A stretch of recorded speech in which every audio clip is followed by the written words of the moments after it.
Nanindigan ng Presidential Communications Office na walang mga kinontratang reactors at vloggers para sumuporta sa administrasyon. Ito'y sa pagsalang ng ahensya sa budget deliberation sa Kamara. Tinayak naman ng PCO na may mga mekanismo na ang ahensya laban sa fake news. Ang detalye sa report ni Mela Lesmoras.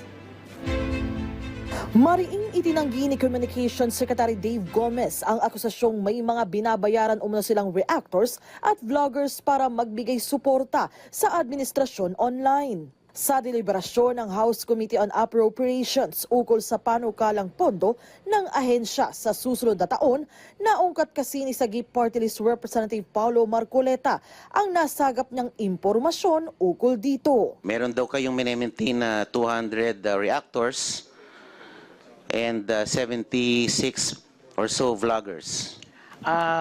To that point, Your Honor, we don't maintain reactors and vloggers.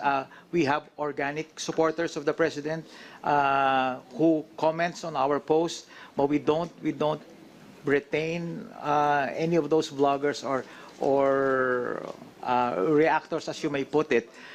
Those are organic, real people commenting on our posts, commending the activities, the programs of the President, and they are by no means employed by us. Para sa taong 2026, higit 2.8 billion pesos ang hinihinging pondo ng PCO, kasama ang attached agencies at corporations nito. Sabi ni Secretary Gomez, gagamitin nila ang naturang pondo para mapagbuti pa ang kanilang serbisyo, lalo na sa pagpapaabot ng tama at maasahang impormasyon sa mga Pilipino.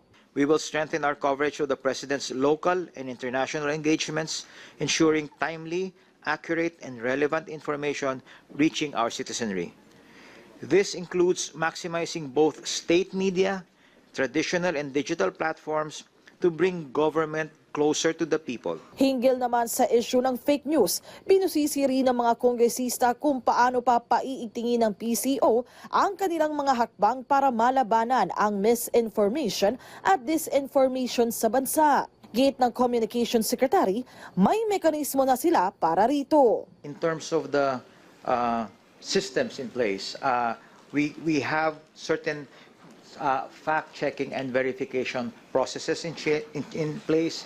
We have our media and information literacy campaign and the digital governance and unified messaging platforms. Full force ang mga opisyal ng PCO sa talakayan at kasama sa mga humarap dito ang pinuno ng inyong pambansang telebisyon o People's Television Network Incorporated na si Network General Manager Maria Lourdes Chua Fagar. Matapos ang higit 2 oras, agad na ring tinapos ng komite ang kanilang deliberasyon ukol sa panukalang pondo ng PCO.